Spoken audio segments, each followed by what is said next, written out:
Sarah Martinez wiped her hands on her apron and glanced at the clock hanging above the kitchen door. 12:30 in the afternoon, and the lunch rush was in full swing at Mabel's diner. The small restaurant buzzed with the familiar sounds of clinking dishes, sizzling bacon, and conversations mixing together like a comfortable symphony she had grown to love over the past 3 years. She moved efficiently between tables, balancing plates of meatloaf and mashed potatoes, refilling coffee cups, and offering her signature warm smile to every customer. The regulars knew her name, asked about her college classes, and always left decent tips. It was honest work, and Sarah took pride in doing it well, even though her dreams stretched far beyond the checkered linoleum floors of this small-town diner. At 22, Sarah was finishing her degree in emergency management at the local state university. Most of her classmates didn't understand why she chose such a specialized field, but Sarah had always been drawn to crisis situations. She thrived under pressure, possessed an uncanny ability to remain calm when chaos erupted around her, and had a natural talent for coordinating people and resources during emergencies.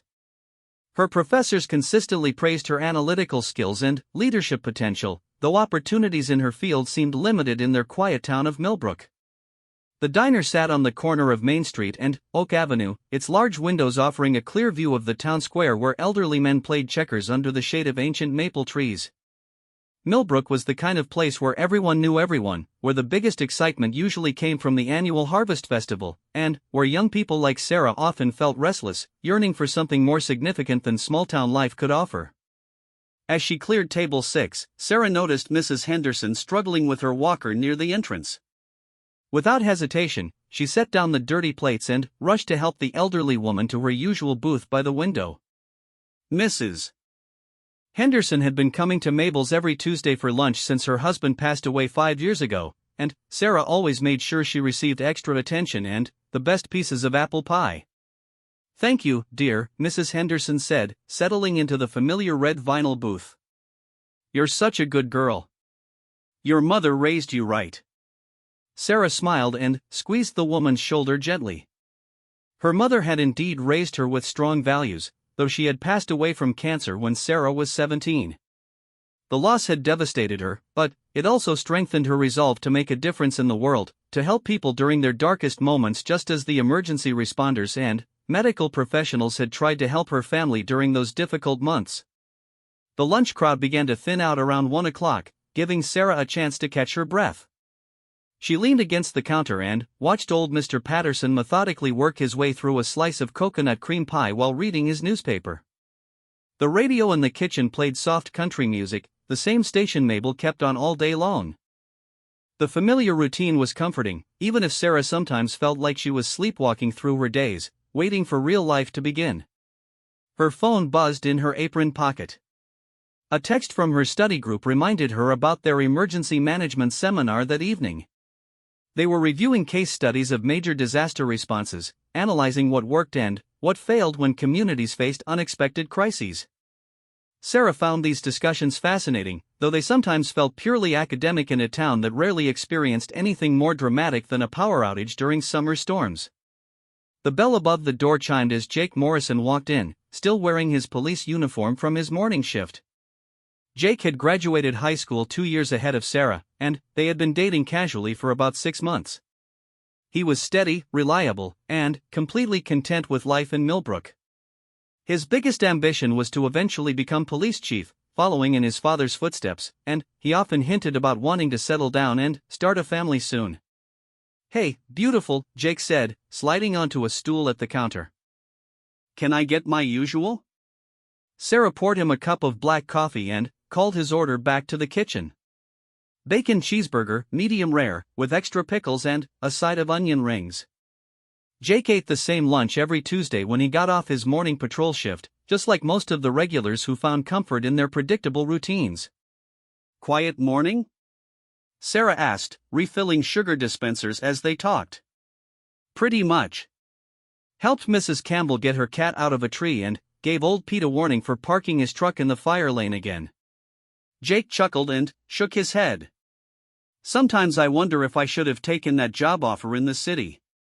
At least there I'd see some real action." Sarah looked at him with surprise. Jake had never mentioned any job offer before, and the idea of him leaving Millbrook seemed completely out of character. Before she could ask about it, Mabel emerged from the kitchen carrying Jake's burger and wearing her usual expression of mild annoyance with the world. Mabel Rodriguez had owned the diner for 23 years, ever since she divorced her cheating husband and used half their assets to buy the struggling restaurant.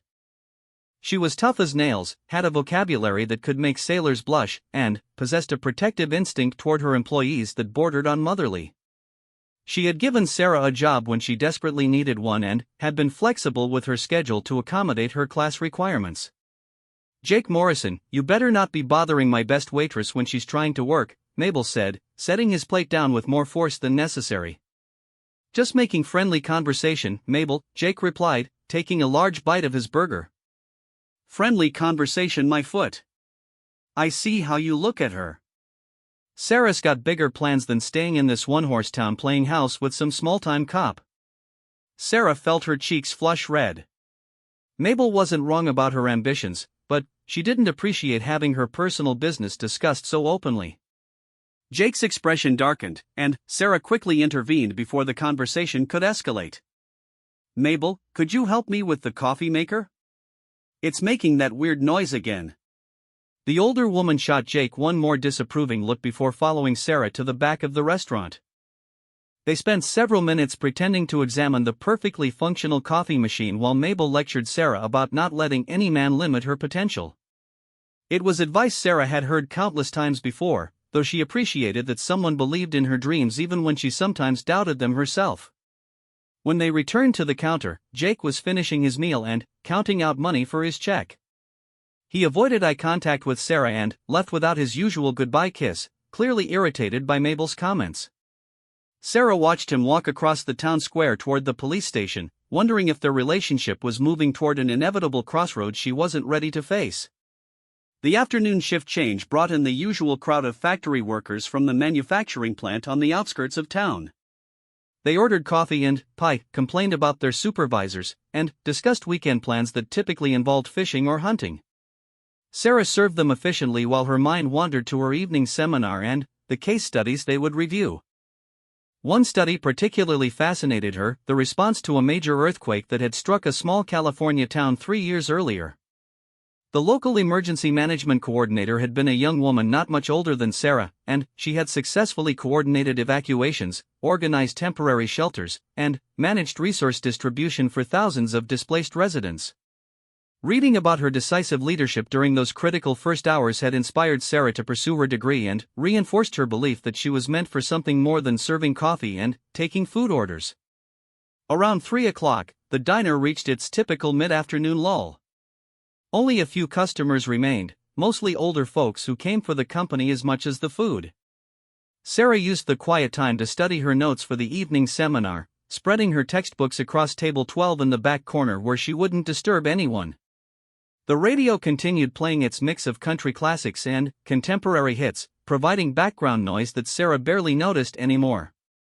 She was deep in reading about incident command structures when a song ended and the DJ's voice filled the kitchen with routine announcements about upcoming events and weather forecasts.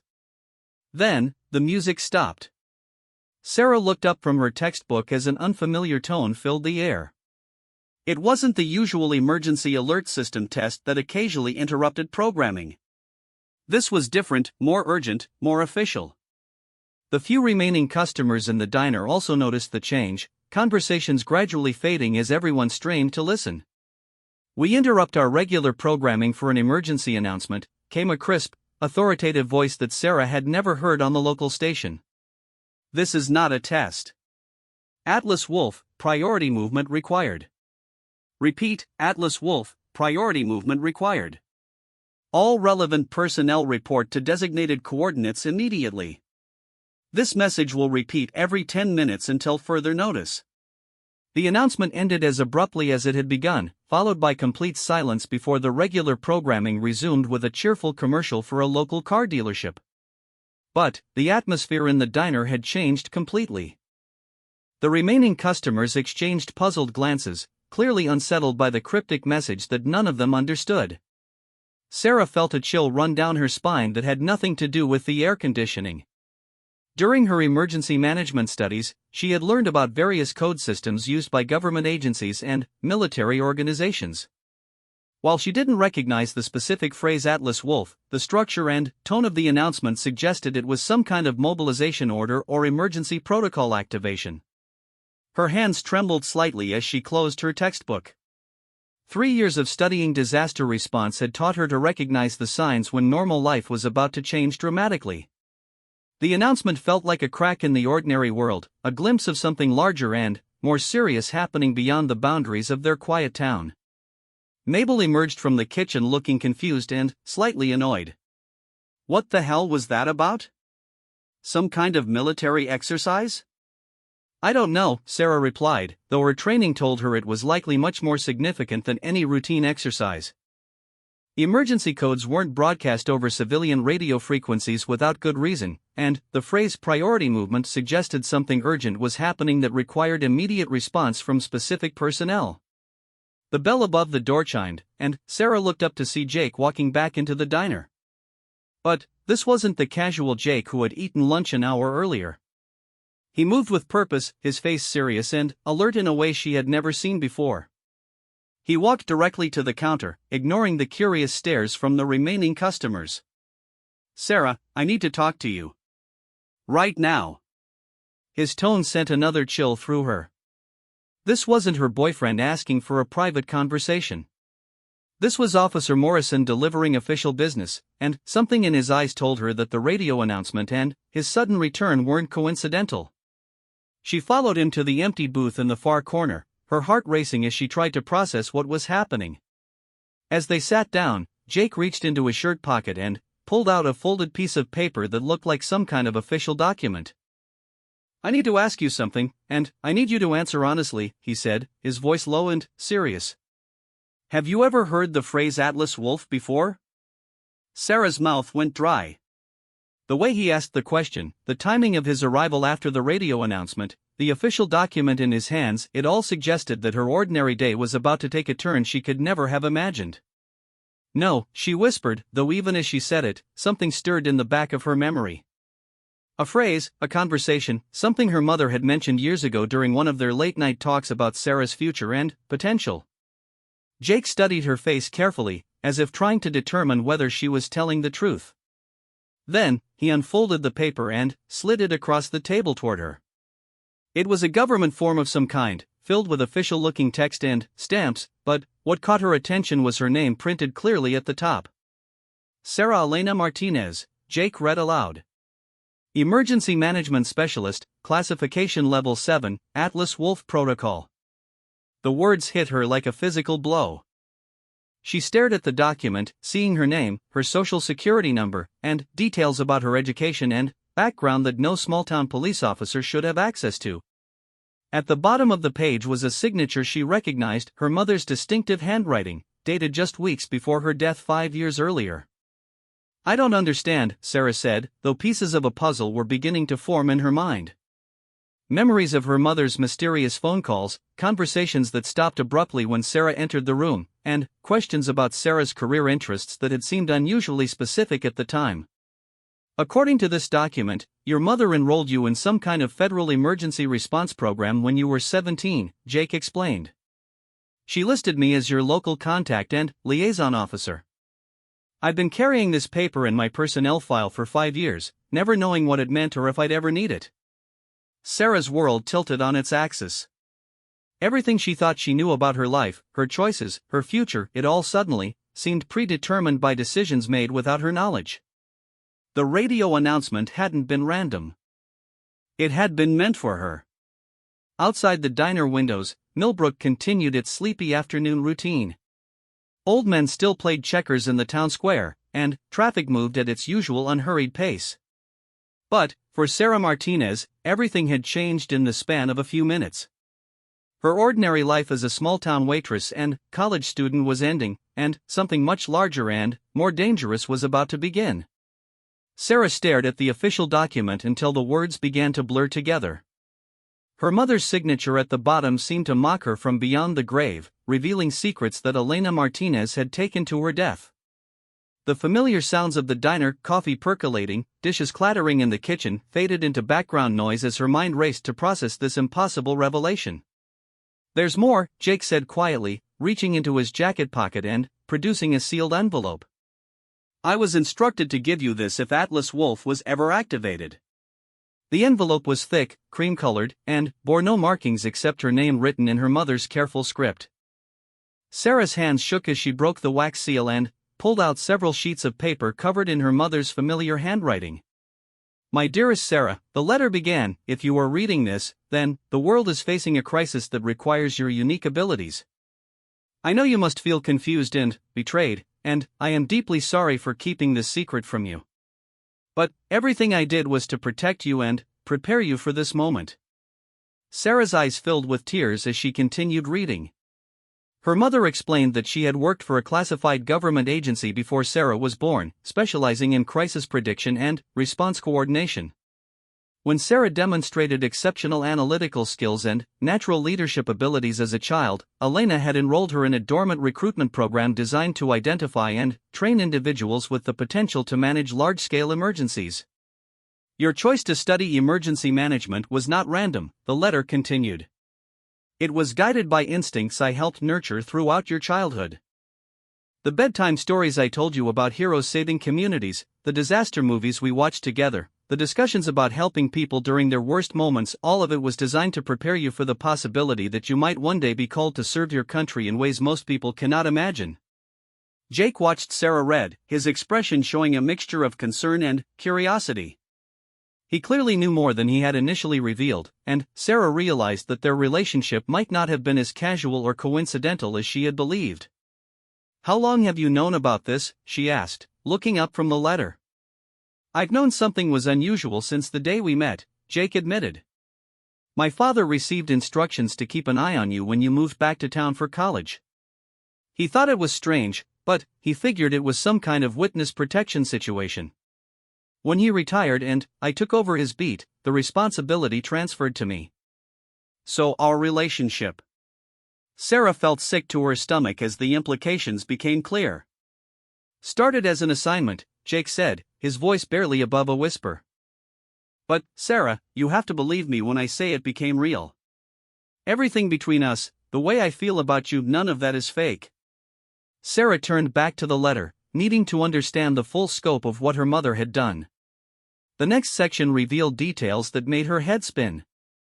Elena had arranged for Sarah to attend the specific university where she now studied, ensuring she would be exposed to the right professors and training programs. She had even influenced Sarah's choice to work at Mabel's Diner, because its location at the center of town made it an ideal command post for coordinating emergency responses in the region.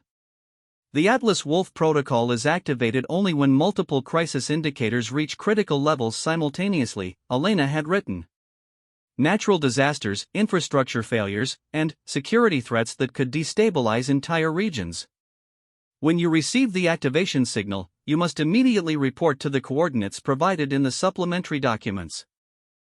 You will be briefed on the specific situation and given authority to coordinate response efforts across multiple jurisdictions.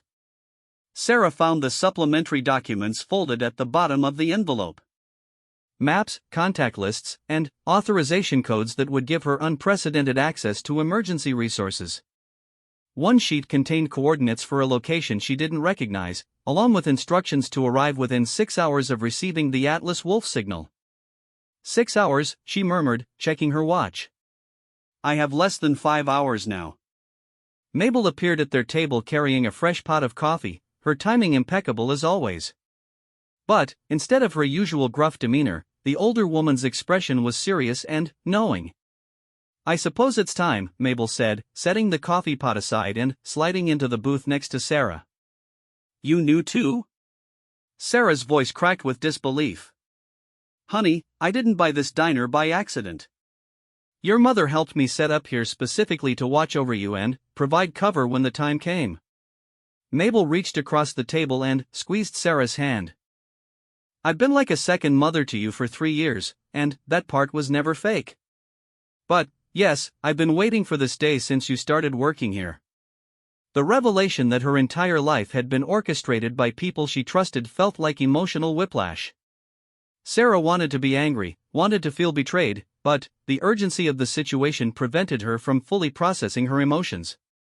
According to the letter, people's lives depended on her responding to the Atlas Wolf activation quickly and effectively. Jake's radio crackled to life, interrupting her thoughts. All units, we have reports of unusual seismic activity in the eastern counties. Geological survey teams are being dispatched to investigate potential infrastructure risks. Sarah, Jake, and Mabel exchanged glances. Seismic activity wasn't uncommon in their region, but the timing seemed too coincidental to ignore. Sarah pulled out her phone and quickly searched for recent earthquake activity, finding reports of minor tremors across a wide geographic area over the past 48 hours. Individually, they weren't significant, but the pattern was troubling. I need to call my professor, Sarah said, dialing Dr. Elizabeth Thompson's office number. Dr. Thompson had taught her most advanced emergency management courses and had consistently encouraged her to pursue opportunities beyond their small university. Sarah? Dr. Thompson answered on the first ring, her voice tense. I was hoping you would call. Are you somewhere secure where we can talk? I'm at the diner with Jake and Mabel. Dr. Thompson, I just received some information about something called Atlas Wolf. Do you know what that means? There was a long pause before Dr. Thompson responded. Sarah, I need you to listen very carefully. I cannot discuss Atlas Wolf over an unsecured phone line. What I can tell you is that you need to trust your training and follow the instructions you've been given. Everything we've studied together, all the scenarios we've analyzed, this is why you needed that knowledge. Sarah felt her heart pounding as the reality of the situation fully sank in. This wasn't some elaborate prank or misunderstanding. Her professor, someone she respected and trusted, was confirming that Atlas Wolf was real and that Sarah was somehow central to whatever was about to happen. I need to go to the coordinates, Sarah said, more to herself than to anyone else. I'll drive you, Jake said immediately. Whatever this is, whatever's happening, I'm not letting you face it alone. Mabel nodded in agreement. The diner will be here when you get back, honey. Right now, you need to focus on whatever it is your mother prepared you for. Sarah looked around the familiar space where she had spent countless hours over the past 3 years. The red vinyl booths, the black and white checkered floor, the vintage jukebox in the corner, it all suddenly seemed like props in a play, a carefully constructed set designed to give her a normal life while she unconsciously prepared for this moment. She stood up from the table, her legs unsteady as adrenaline coursed through her system. The letter from her mother contained one final paragraph that she read aloud to Jake and Mabel. I know this is overwhelming, and I know you may feel angry with me for keeping these secrets. But I have watched you grow into an extraordinary young woman with exactly the qualities needed to help people during their darkest hours. Trust your instincts, trust your training, and trust the people who will be waiting to support you. You are ready for this, even if you don't feel ready. I love you more than words can express, and I am proud of the woman you have become. Tears streamed down Sarah's face as she folded the letter and placed it carefully in her purse. Despite the shock and confusion, she felt a strange sense of recognition, as if some deep part of her had always known this moment would come. All the restless feelings, the sense that she was meant for something bigger than small-town life, the way emergency management had felt like a calling rather than just a career choice, it all suddenly made sense. I need to change clothes and grab some things from my apartment, Sarah said, surprised by how steady her voice sounded. I'll call in and tell my supervisor I'm taking emergency leave, Jake said. Whatever Atlas Wolf involves, you're going to need backup. As they prepared to leave the diner, Sarah took one last look around the place that had been her second home. Mrs. Henderson still sat in her usual booth, methodically working through her slice of apple pie, completely unaware that the young woman who had been serving her lunch for 3 years was about to step into a world of classified operations and high-stakes crisis management. The radio continued playing its usual mix of music and local announcements, but Sarah now listened with different ears. Every news update about minor earthquakes, every mention of infrastructure improvements or emergency preparedness exercises took on new significance.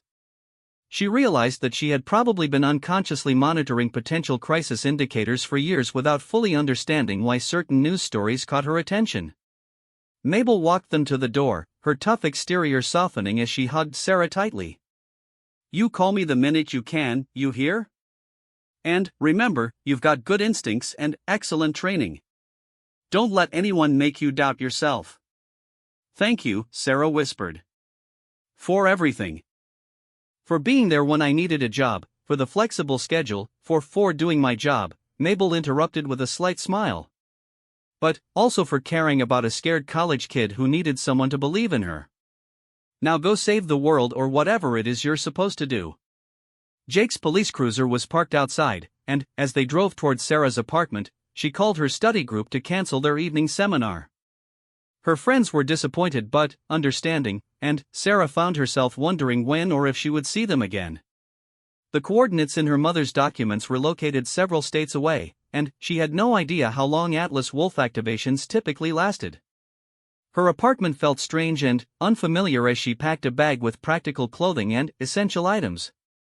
Everything looked the same: her textbooks on the desk, photos of friends and family on the dresser, the coffee mug she had used that morning still sitting in the sink.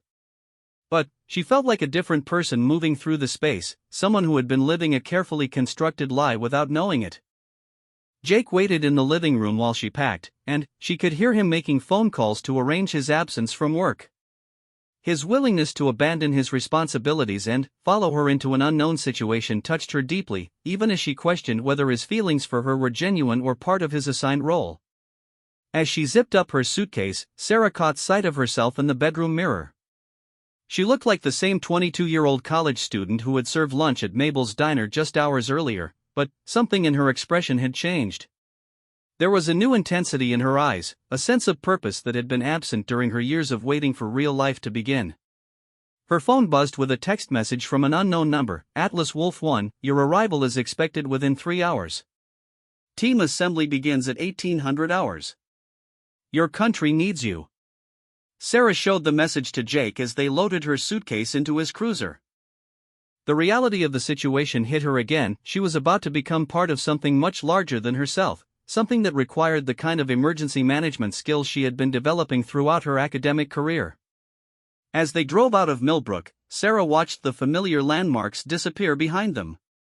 The town square where she had grown up playing, the university where she had discovered her passion for crisis management, the diner where she had spent 3 years serving coffee and dreaming of a more meaningful future. She was leaving it all behind to answer a call she hadn't known was coming, armed with training she hadn't realized was so specific and purposeful. The highway stretched ahead of them, leading toward coordinates that would take her into the heart of whatever crisis had triggered the Atlas Wolf protocol. Sarah felt a mixture of terror and excitement as she contemplated what lay ahead. Her mother had prepared her for this moment, but nothing could have prepared her for how it would feel to leave her ordinary life behind and step into the extraordinary world of classified emergency response. Miles passed in relative silence as both Sarah and Jake processed the magnitude of what was happening. The radio continued its periodic Atlas Wolf announcements, confirming that the activation was real and ongoing. Each repetition of the cryptic message sent a fresh surge of adrenaline through Sarah's system, reminding her that somewhere ahead, people were counting on her to help manage a crisis she didn't yet understand. The coordinates led them to what appeared to be an abandoned industrial complex 40 miles outside the nearest major city. Jake pulled his cruiser up to a chain-link gate where 2 guards in civilian clothes checked Sarah's identification against a list on a tablet. The guards were polite but thoroughly professional, their demeanor suggesting military or federal law enforcement backgrounds despite their casual appearance. "Welcome to Atlas Wolf, Ms. Martinez," one of the guards said, handing her an access badge and a folder marked Eyes Only. "Please proceed to Building 7 for briefing. Your liaison officer may accompany you to the perimeter but no further without additional clearance." Sarah's stomach tightened as the reality of leaving Jake behind hit her. She had grown dependent on his steady presence during the surreal journey from her ordinary life to this classified facility, and the thought of facing whatever came next alone was daunting. "I'll wait as long as I can," Jake said, squeezing her hand. "If you need me to drive back and handle things in Millbrook, just call. Mabel will want updates, and someone should check on Mrs. Henderson and the other regulars." The mundane concerns of the diner felt like echoes from another lifetime, but Sarah appreciated Jake's practical thinking. Whatever Atlas Wolf involved, she might need allies and resources in Millbrook when it was over. Building 7 sat at the center of the complex, a nondescript concrete structure that could have housed any kind of industrial operation. But, as Sarah approached the entrance, she noticed subtle signs that this was something more significant: sophisticated security cameras, reinforced doors, and windows made of what looked like bulletproof glass. Inside, the building had been transformed into a high-tech command center that rivaled anything she had seen in movies about government crisis operations. Banks of computers lined the walls, displaying maps, data feeds, and communication channels from across the country. Dozens of people moved purposefully between workstations, their conversations creating a low hum of urgent activity. Sarah Martinez? A woman in her 50s approached, extending her hand in greeting. I'm Director Caroline Walsh, Atlas Wolf Operations. I worked with your mother years ago, and I've been following your development through college. I'm sorry we have to meet under these circumstances, but I'm glad you're here. Director Walsh had the bearing of someone accustomed to making life-and-death decisions under pressure. Her silver hair was pulled back in a practical style, and her dark suit was both professional and functional.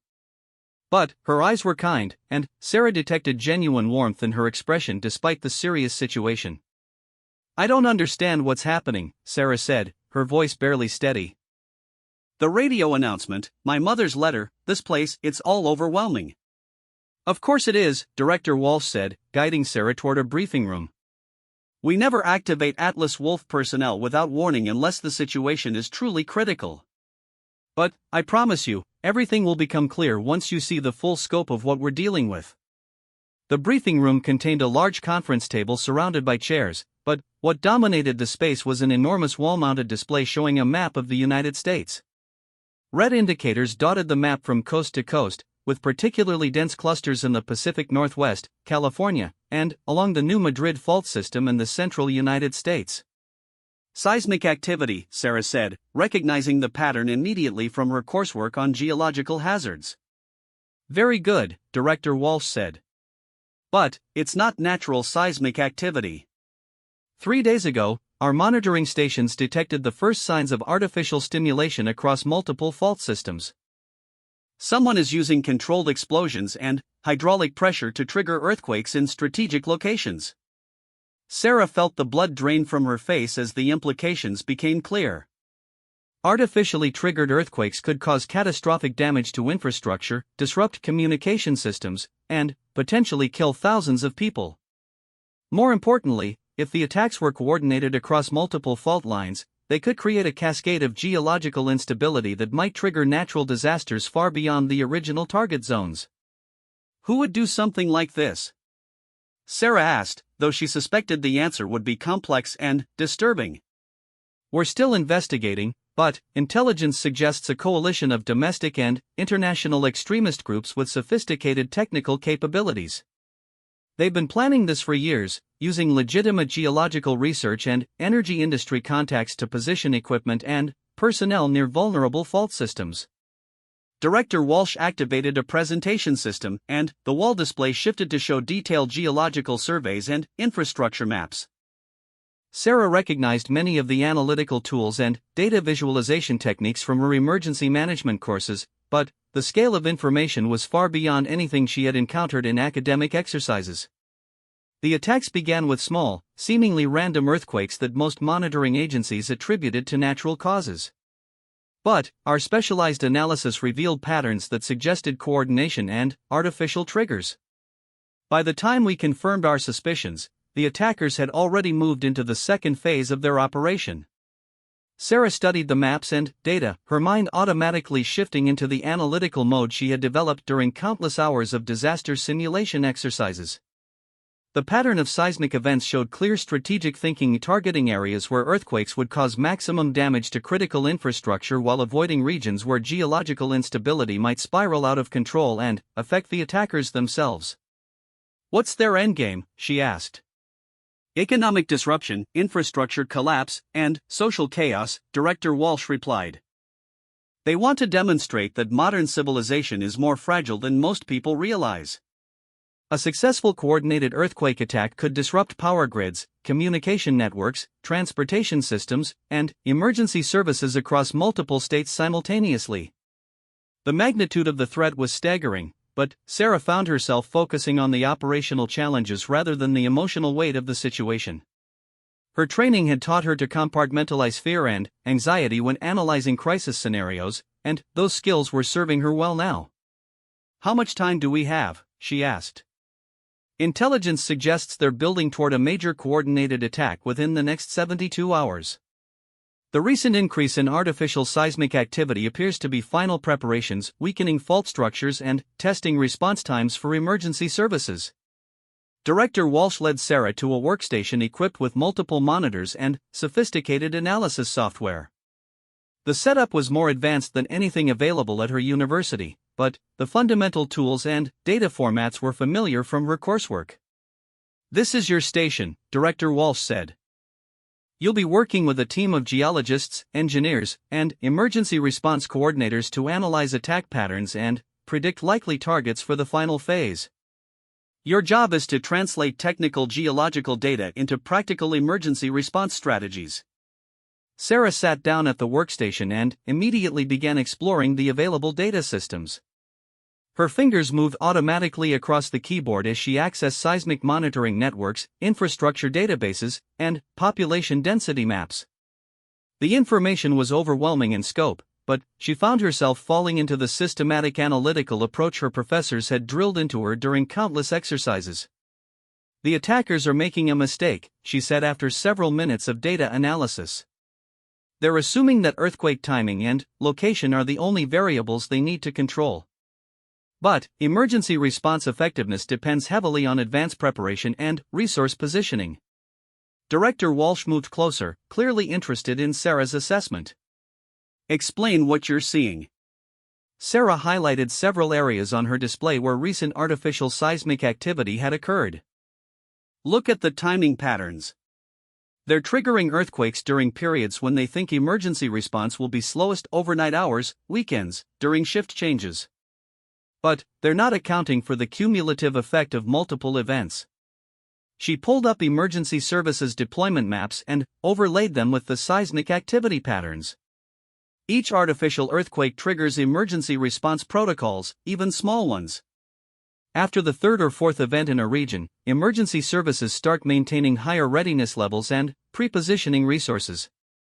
"The attackers are actually making response more effective by giving us advance warning." "That's an excellent observation," Director Walsh said. "But it also suggests they may be planning something much larger that they believe will overwhelm any level of preparation." Sarah nodded, her mind racing through possible scenarios.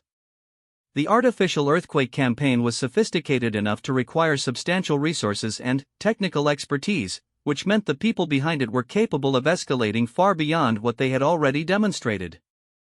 A new team member approached their workstation, a tall man in his 30s wearing a badge that identified him as Dr. Marcus Chen, Geological Systems Analysis. He carried a tablet displaying real-time seismic data and looked both exhausted and extremely worried.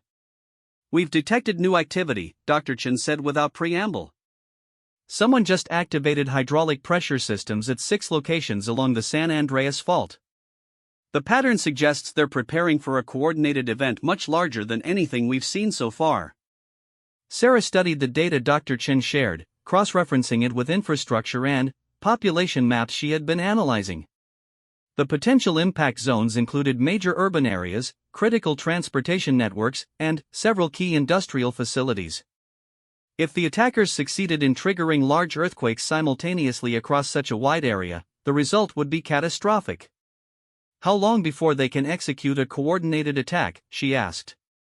"Based on the hydraulic pressure buildup rates, probably 12 to 18 hours, Dr. Chen replied. "But we still don't know if they're planning to hit all the prepared locations simultaneously or if this is misdirection to hide their real target." Sarah turned to Director Walsh. "We need to start evacuating high-risk areas immediately. Even if we can't predict exactly where they'll strike, we can reduce potential casualties by moving people away from the most vulnerable locations. Evacuation orders for major urban areas require presidential authorization," Director Walsh said. The economic and social disruption would be enormous, and we'd need absolute certainty about the threat to justify that level of response. Then, we need to find their command center and stop them before they can execute the attack, Sarah said. The words came out more confidently than she felt, but her training had taught her that decisive action was often the only viable option during large-scale crises. Dr. Chen looked skeptical. The attackers have been planning this for years. They're not going to have a convenient central command facility that we can locate and raid within the next few hours. Sarah stood up from her workstation and walked to the main display wall, studying the overall pattern of artificial seismic activity. Her mind worked through everything she had learned about geological systems, emergency response coordination, and crisis management. There had to be something they were missing, some vulnerability in the attackers' plan that could be exploited. They need real-time monitoring to coordinate the final attack, she said, thinking aloud. Artificial earthquake triggers require precise timing to achieve the cascading effects they're obviously planning. That means they need sophisticated communication and monitoring capabilities positioned near the fault systems. Director Walsh joined her at the display wall. Continue that line of thinking. Communication systems create electronic signatures that can be tracked, Sarah said, her excitement growing as the possibilities became clear. If they're monitoring multiple seismic events in real time and coordinating hydraulic pressure systems across hundreds of miles, they're generating massive amounts of data traffic that has to be going somewhere. Dr. Chen nodded slowly. NSA and FBI are already working on electronic intelligence, but they're looking for standard terrorist communication patterns. If we gave them specific technical parameters for geological monitoring systems, we could narrow their search significantly, Director Walsh finished. Sarah, I want you to work with Dr. Chen to identify exactly what kind of electronic signatures a coordinated earthquake attack would require. Focus on the technical requirements rather than the political or ideological aspects. As Sarah returned to her workstation, she felt a surge of purpose and clarity that reminded her why she had chosen emergency management as her career. This was exactly the kind of complex, high-stakes crisis that her training had prepared her for, even if the specific circumstances were beyond anything she had imagined. Her phone buzzed with a text message from Jake, still waiting at the gate. Everything okay in there? Sarah quickly typed back, working on something important. May be here a while. Thank you for getting me here safely. Looking around the command center at the dozens of highly trained professionals working to prevent a catastrophic attack, Sarah realized that her ordinary life in Millbrook had truly ended. Whatever happened over the next few hours would determine not just her own future, but potentially the safety and security of millions of people across the country. Sarah worked through the night alongside Dr. Chen and a growing team of specialists, analyzing the electronic signatures that would be required for a coordinated earthquake attack. Her emergency management background proved invaluable as she translated technical geological requirements into practical operational parameters that intelligence agencies could use to track the attackers' communication systems. By dawn, their analysis had identified 3 potential command centers based on data traffic patterns and geographic positioning relative to the prepared fault locations. FBI tactical teams were already moving into position around these sites, but Sarah knew that capturing the attackers might not be enough to prevent the coordinated earthquake assault if automated systems had already been programmed to execute the plan. We need someone inside their operation, she said, studying satellite imagery of the most likely command center location. Someone who understands both the geological systems and the emergency response protocols they're trying to disrupt. Director Walsh looked up from a secure phone conversation with federal law enforcement coordinators. What are you suggesting? Let me approach them as a potential recruit, Sarah said. My academic background in emergency management would make me valuable to their operation, and I'm young enough to be credible as someone disillusioned with government disaster response. Dr. Chen shook his head emphatically. That's incredibly dangerous. These people have killed 14 geological survey technicians over the past 2 years to protect their operation. They won't hesitate to eliminate anyone they perceive as a threat. But they might trust someone who appears to share their goals, Sarah countered. If I can get close enough to access their control systems, I might be able to disable the automated triggers or at least delay the coordinated attack long enough for law enforcement to move in. Director Walsh studied Sarah carefully, clearly weighing the risks and potential benefits of such an approach. You've been in active status for less than 24 hours. This kind of undercover operation typically requires months of preparation and training. We don't have months, Sarah replied. According to your own intelligence, we have maybe 6 hours before they execute the final attack. Traditional approaches aren't going to work within that time frame. The command center around them buzzed with increasingly urgent activity as morning progressed. Updates from geological monitoring stations showed continued pressure buildup at multiple fault locations, while intelligence reports indicated that the suspected attackers were maintaining radio silence and showing no signs of backing down from their planned assault. Sarah's phone rang, displaying Jake's number. She stepped away from her workstation to answer the call, needing a moment to center herself before making what might be the most dangerous decision of her life. I'm still here, Jake said without preamble. The guards told me you've been working all night. How bad is this thing you're dealing with? Bad enough that thousands of people could die if we don't stop it, Sarah said honestly. Jake, I might need to do something really dangerous. If something happens to me, I want you to tell Mabel that she was right about me having bigger plans than staying in Millbrook. Sarah, what are you talking about? What kind of dangerous? She looked around the command center at all the highly trained professionals who had dedicated their careers to preventing exactly this kind of catastrophic attack. Despite their expertise and resources, they were running out of conventional options to stop the coordinated earthquake assault. Sometimes the only viable solution was the one that nobody wanted to consider. I'm talking about the kind of dangerous that my mother apparently prepared me for without telling me, Sarah said. Jake, I need you to do something for me. Drive back to Millbrook and make sure everyone knows to stay away from tall buildings and bridges for the next few days. Tell them it's a precautionary measure based on recent seismic activity.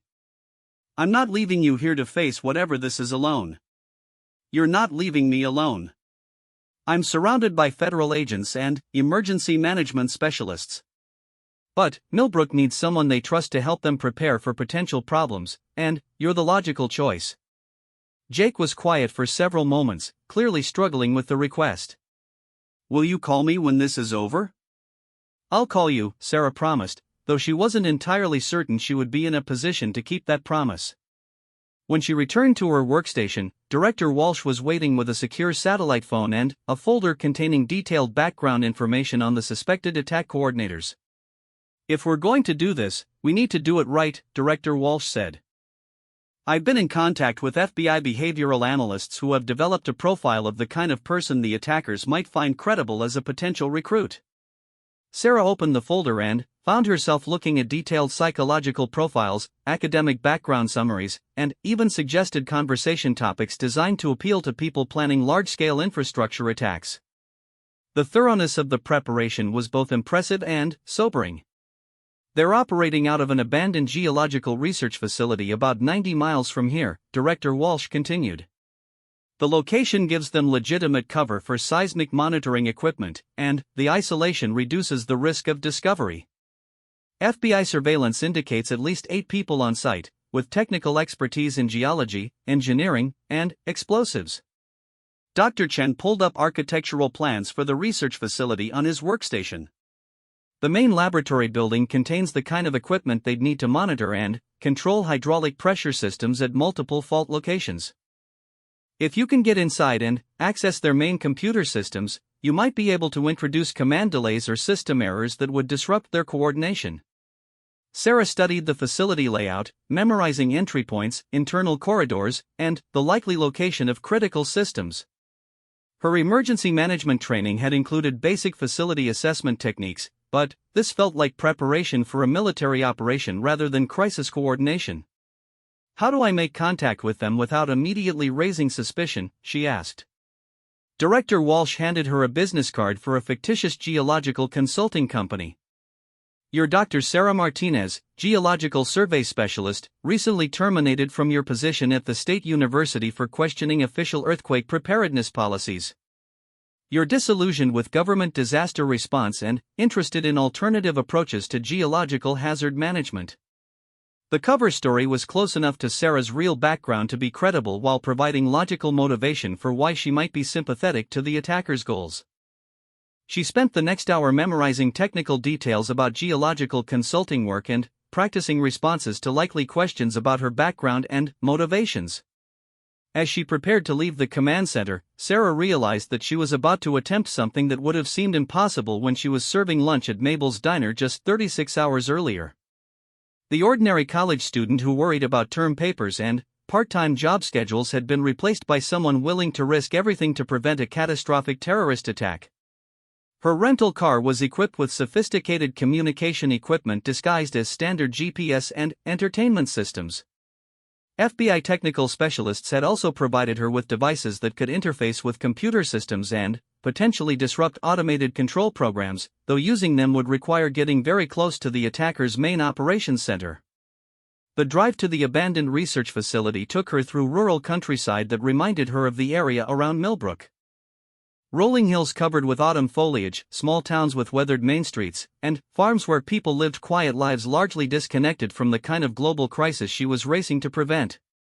The contrast between this peaceful landscape and the sophisticated terrorist operation she was about to infiltrate felt surreal and disorienting.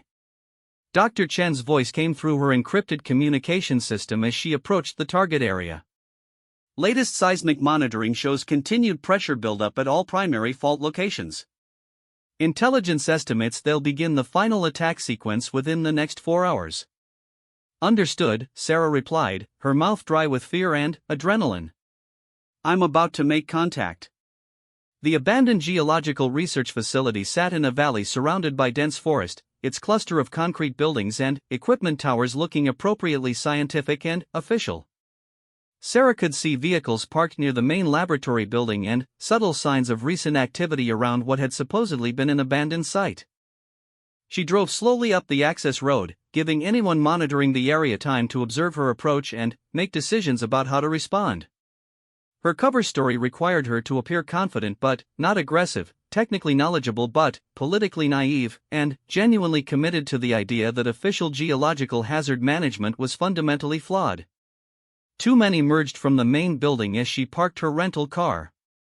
Both appeared to be in their 40s, dressed in casual clothes that suggested outdoor technical work rather than office jobs. One carried what looked like a handheld radio, and the other had the alert posture of someone accustomed to dealing with potentially dangerous situations. "This is a restricted area," the man with the radio said as Sarah got out of her car. "Private research facility. You need to turn around and head back to the main road." Sarah pulled out the business card Director Walsh had provided and adopted what she hoped was an appropriately confident but slightly desperate demeanor. "I'm Dr. Sarah Martinez from Pacific Geological Consulting. I've been trying to reach Dr. William Torres about potential collaboration on seismic activity research." The two men exchanged glances that suggested the name Dr. Torres meant something to them. After a moment of quiet conversation, the man with the radio spoke into his device while the other approached Sarah's car to examine her credentials and equipment. "Dr. Torres isn't accepting unsolicited research proposals," the first man said after finishing his radio conversation. "Especially not from people associated with university programs." "I'm not associated with university programs anymore," Sarah said, allowing frustration to show in her voice. "I was terminated from my position for questioning official earthquake preparedness policies. The academic establishment doesn't want to hear about the real vulnerabilities in our infrastructure or the political factors that prevent effective disaster response." This time the glance between the two men lasted longer, and Sarah could see them reassessing her potential value and threat level. Her ability to project both technical competence and political disillusionment would determine whether she gained access to the facility or found herself in immediate danger. "What kind of research were you doing that got you fired?" the second man asked. Sarah took a deep breath and launched into the carefully prepared explanation that FBI behavioral analysts had developed. She discussed theoretical vulnerabilities in seismic monitoring systems, questioned the effectiveness of current emergency response protocols, and suggested that artificial earthquake triggers could potentially be used to test and improve disaster preparedness rather than cause harm. The approach was risky because it demonstrated knowledge that could make her valuable to the attackers while also revealing that she understood enough about their operation to be extremely dangerous if she turned out to be working for law enforcement. After another radio conversation, the man with the device gestured toward the main building. "Dr. Torres will see you, but you'll need to leave your phone and any recording devices in your car. This is sensitive research that requires strict security protocols." Sarah complied, knowing that FBI surveillance teams were monitoring the facility from concealed positions and would be aware of her status even without direct communication. As she walked toward the laboratory building, she realized that everything her mother had done to prepare her, the specialized education, the carefully chosen experiences, even the strategic positioning in Millbrook, had been building toward this moment when she would need to use her knowledge and skills to prevent a catastrophe that most people would never know had been threatened. The main laboratory contained exactly the kind of sophisticated geological monitoring and control equipment that Dr. Chen had predicted. Computer workstations displayed real-time seismic data from multiple fault locations, and Sarah could see hydraulic pressure readings that confirmed the intelligence estimates about timing for the coordinated attack. Dr. William Torres turned out to be a man in his 50s with the bearing of someone who had spent decades in legitimate geological research before apparently deciding that the system needed to be destroyed and rebuilt. When he shook Sarah's hand, his grip was firm and his eyes were intelligent but showed the kind of absolute certainty that often characterized people who had committed themselves to extreme actions. "Dr. Martinez," he said, "I understand you have some interesting theories about seismic activity management and emergency response effectiveness." As Sarah began the most critical conversation of her life, she could feel the weight of everything she had learned about crisis management, human psychology, and the delicate balance between order and chaos that define modern civilization. Somewhere in the distance, millions of people were going about their ordinary daily routines, completely unaware that their safety and security might depend on what happened in this remote laboratory over the next few hours.